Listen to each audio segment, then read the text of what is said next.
Hello and welcome to FTTR. I am Ewan McQuaid and today is Wednesday, which means we are talking NWA Power, the latest episode that aired last night. Now I'm going to run through this show, tell you what was good, what was bad, my general thoughts on the show. That's how reviews work, so shall we just get straight into it. Starting off with a recap of last week's episode where we got the coronation of Camille, who was interrupted by Melina and then seemingly sided with Genocide. We got all that goodness and then we moved swiftly on through the main titles into a Trevor Murdoch promo. Now, Trevor Murdoch has been an absolute star since I've seen him on NWA. His match with Nick Aldis at When Our Shadows Fall was terrific, even despite a slightly iffy finish. But he cemented himself even more with this promo because it was absolute fire. He is one of the most likeable baby faces in the world right now. He's justified in all his actions, and the line that really got me is when he went back to his wife and his wife said, you know, you had him beat. You had Nick Aldis beat. And then that is what is fueling Trevor Murdoch and his pursuit of the NWA World Championship. He also had this killer line, absolutely killer line, where he said, Nick Aldis, you know, can you look at your wife? Who we all know who she is. Hint, hint, Mickie James. She knows you. I beat you. It was great. Trevor Murdoch is captivating, and this started the show off with a massive bang, and I absolutely loved it. Moving swiftly on, we had a Tyrus interview.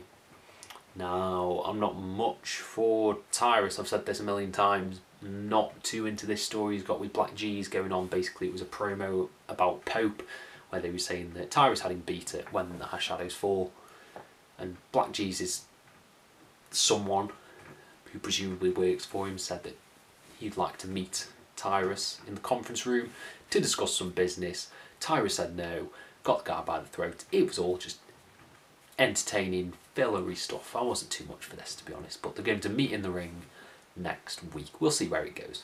It could be okay.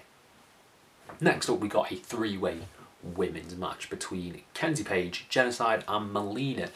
Sadly, this match didn't go too long, and it was, you know, it wasn't too fast-paced. But Genocide's great, Melina's great, and Kenzie Page is really great, considering she's 19 years old. Wow, that is making me feel old. But they had, you know, some interesting encounters. You know, Genocide was the big one. Obviously, she was the one who took everyone out, and then Melina and Kenzie Page had to work up to take her out as well. They threw her out the ring, and Melina rolled up Kenzie Page to pick up the victory. I think it's going to be Melina who will be the first challenger for Camille in the NWA Women's Championship. But maybe not, and we'll get to that in a little bit. We'll get to it now, because that was what was next. It was Camille being interviewed by May Valentine, and she discussed Tom Latimer and his quest for the National Championship, where he's going to have to go against Chris Adonis in a triple threat match with Power? I can't remember how to say his name. Member of the End in a triple threat match next week. She talked about that and how she thought Tom Latimer was going to come out on top. Then, the really interesting bit of this is when she was asked about challengers for her Women's Championship, and she said she's going to look outside of the NWA. Now, this could be brilliant. I would love to see Camille in AEW for a little bit, like we saw with Serena Deeb. There's so many interesting matchups you can have there. Nyla Rose versus Camille, yes, please. I think that could be awesome. I think this is a great idea to have the NWA Women's Champion just sort of floating around different promotions. Even having Nick Aldis stick there, I think, is also a really good idea. Having him not show up as much as I'd like him to, but I think having the NWA Women's Championship, as it's been established by Serena Deeb, sort of float around different promotions, I think that's great. I'd love to see Camille in AEW for a bit. Thumbs up from me. Next up, we got PJ Hawks and Sal Rinauro have a confrontation about a qualifying match for the NWA television title. This was okay. They talked about being second generation superstars. Superstars, they're wrestlers. This isn't WWE, they're not superstars. Ugh, don't like that word. But they got interrupted by a guy who I've never seen called Colby Corino. He looks cool, he's got a good look to him, and he's got a really fiery heel aura about him. And he got this promo saying how he should deserve to be in the match because he's also a second generation superstar. I've done it again, Oh, they've got it in my head.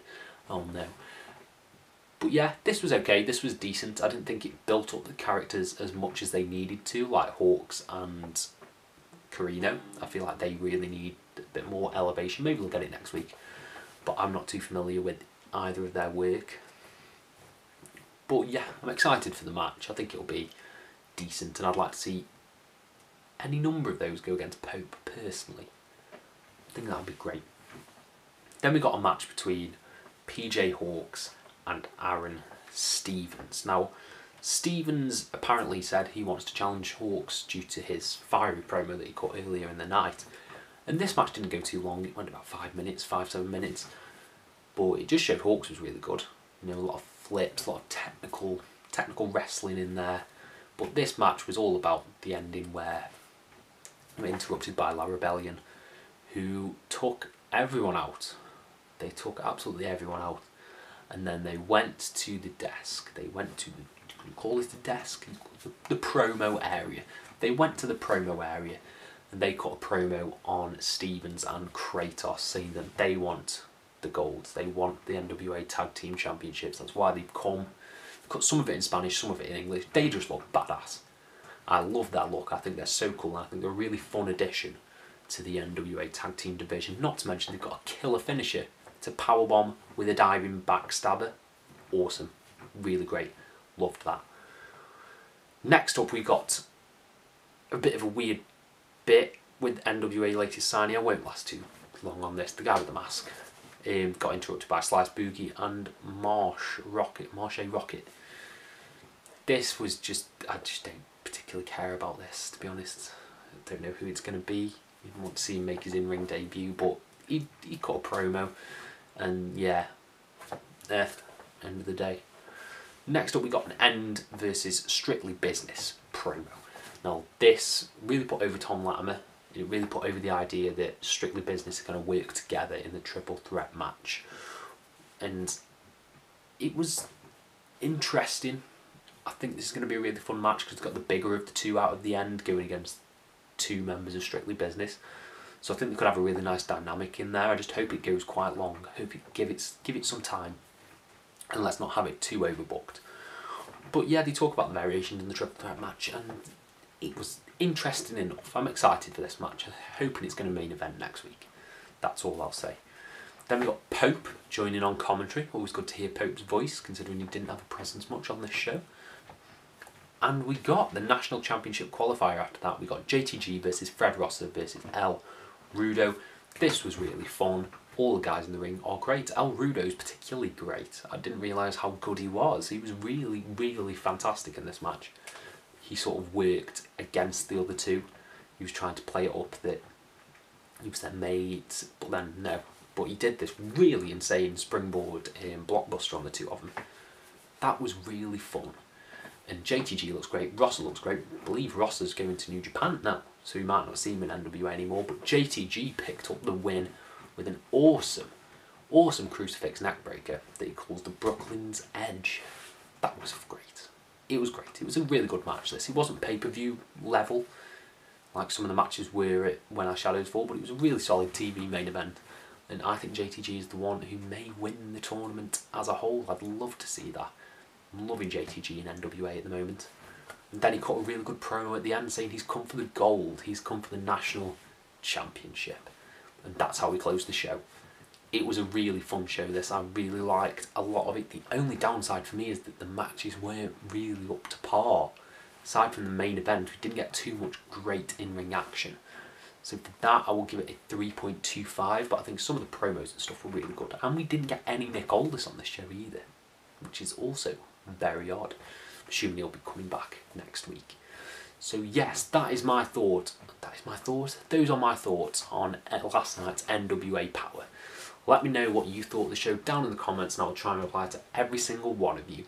Thank you all ever so much for your support and have a nice day.